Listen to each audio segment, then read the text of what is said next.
আসসালামু আলাইকুম। সত্যি কি মানুষ আল্লাহর অবাধ্য হয়ে বানরে পরিণত হয়েছিল, নাকি বানর থেকে মানুষের সৃষ্টি হয়েছিল? ইতিহাসের এমন আরেকটি গল্প নিয়ে আমি আপনাদের সামনে হাজির হয়েছি। ভিডিওটি সম্পূর্ণ না টেনে দেখতে থাকুন। বলা হয়ে থাকে আল্লাহর হুকুম না মানার কারণে কিছু মানুষ বানরে পরিণত হয়েছিল।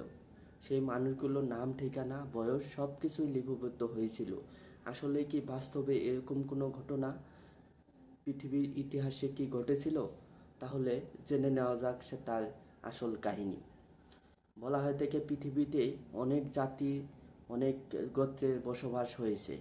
তার মধ্যে একটি জাতি ছিল বনি ইসরাইল, এবং পৃথিবীতে অনেক নবীর আগমন ঘটেছে। তার মধ্যে একটি নবী ছিল দাউদ আলাইসাল্লাম, এবং সেই দাউদ আলাইসাল্লামের উপর যে আপনারা জানেন যে জবুর কিতাব নাজিল হয়েছিল। সেই দাউদ আলাইসাল্লামের অনুসারী বা তার জাতি বনি ইসরাইল, তাদের মাঝ থেকে কিছু মানুষ আল্লাহর অবাধ্য হয়ে বা আল্লাহর হুকুম না মানার কারণে তারা বানরে পরিণত হয়েছিল। এরকম নির্দেশনা পবিত্র কোরআনে দুটা সূরায়, সূরা মাইদা এবং সূরা আল বাকারা, এই দুটা সূরাতেই আল্লাহ তাআলা বলেছে যে তারা অবাধ্য হওয়ার কারণে তারা বানরে পরিণত হয়েছে। আপনারা সেই সূরা দুটো থেকে আপনারা বিস্তারিত ব্যাখ্যা বা সব কিছুই দেখতে পারবেন। তো সে তার মূল ঘটনায় যদি আমরা যাই বা ভিতরে যদি আমরা যাই, তাহলে বলা হয়ে থাকে যে সেই বনি ইসরাইল জাতি, তাদের মূল জীবিকা ছিল মাছ ধরে জীবিকা নির্বাহ করত। অনেকেই আপনারা জানেন, অনেকেই ভেড়া পালন করে, মহিষ পালন করে, অনেকভাবেই তারা জীবিকা নির্বাহ করে। কিন্তু সেই জাতির মূল জীবিকা নির্বাহ ছিল যে মাছ ধরে জীবিকা নির্বাহ। সেই জাতির আশেপাশে একটি সাগর ছিল। সেই সাগরে সপ্তাহে যে শনিবার, সেই শনিবারে প্রচুর মাছ ভেসে উঠত।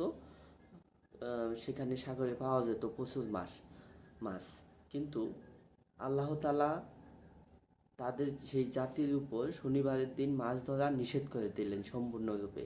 তারা সপ্তাহে বাকি 7 দিন মাছ, 6 দিন মাছ ধরতে পারবে, কিন্তু শনিবারের দিন তারা কোনো মাছ ধরতে পারবে না, এরকম বিধান জারি করে দিলেন তাদের যে নবী দাউদ আলাইহিস সালাম তার মাধ্যমে।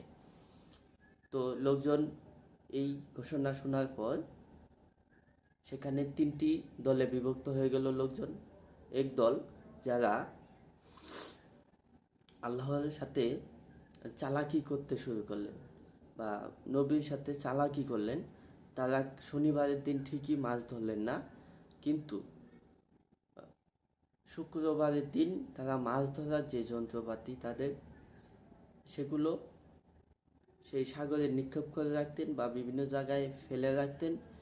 শনিবারের দিন মাছ ধরতো সেগুলোতে, তারা সেই মাছগুলো শনিবারের দিন তুলতো না, কিন্তু ঠিকই রবিবারের দিন গিয়ে সেই মাছগুলো তুলে ফেললো। যখন তাদের বলা হলো যে মাছ ধরা নিষেধ শনিবারের দিন, তখন তারা বলল আমরা তো শনিবারের দিন কোনো মাছ ধরি না।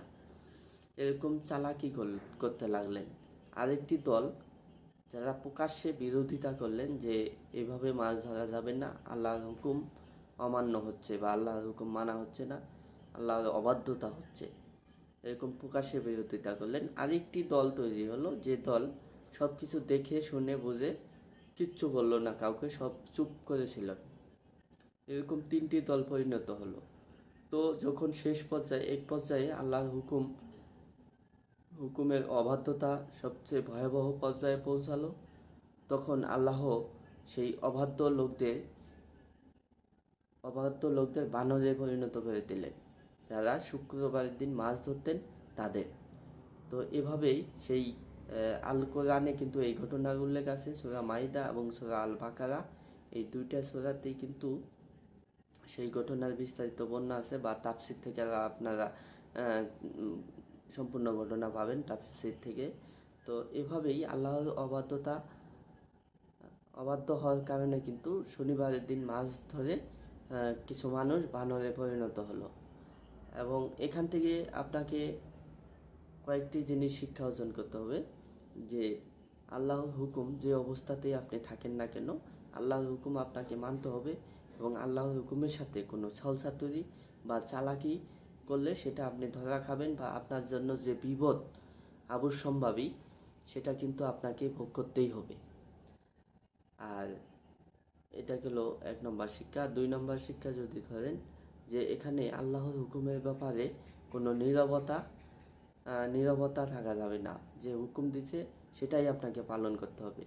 আর তৃতীয় যদি শিক্ষা ধরেন, এখানে আপনাকে কোনো ছলচাতুরি বা চালাকি আল্লাহর হুকুমের ব্যাপারে করা যাবে না। তবে ছলচাতুরি চালাকি করলে আপনার যে অবাধ্যতা অবাধ্যতার যে শাস্তি সেটা আপনাকে কিন্তু ভোগ করতে হবে।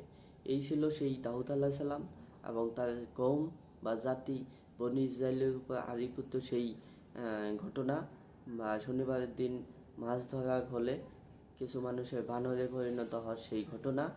এটাই কিন্তু অনেকেই বলে যে মানুষের সৃষ্টি হয়েছে বানর থেকে। সেই ইতিহাস যদি আপনি পড়েন তাহলে প্রথমে যে আদম আলাহ সাল্লাম সৃষ্টি হয়েছে, তারপর তাকে জান্নাত থেকে বের করে দেওয়া হয়েছে, তারপর সে পৃথিবীতে আসছে, হাওয়া আলাহ সাল্লাম সহ 2জনকে বের করে দিছে, তারপর পৃথিবীতে তাদের হাবিল কাবিল এভাবে তাদের সন্তান জন্ম হয়েছে জোড়ায় জোড়ায়, সেখান থেকেই কিন্তু মানুষের সৃষ্টি হয়েছে। কিন্তু এই মানুষের সৃষ্টির আগে এই পৃথিবীতে জিন জাতির বসবাস ছিল।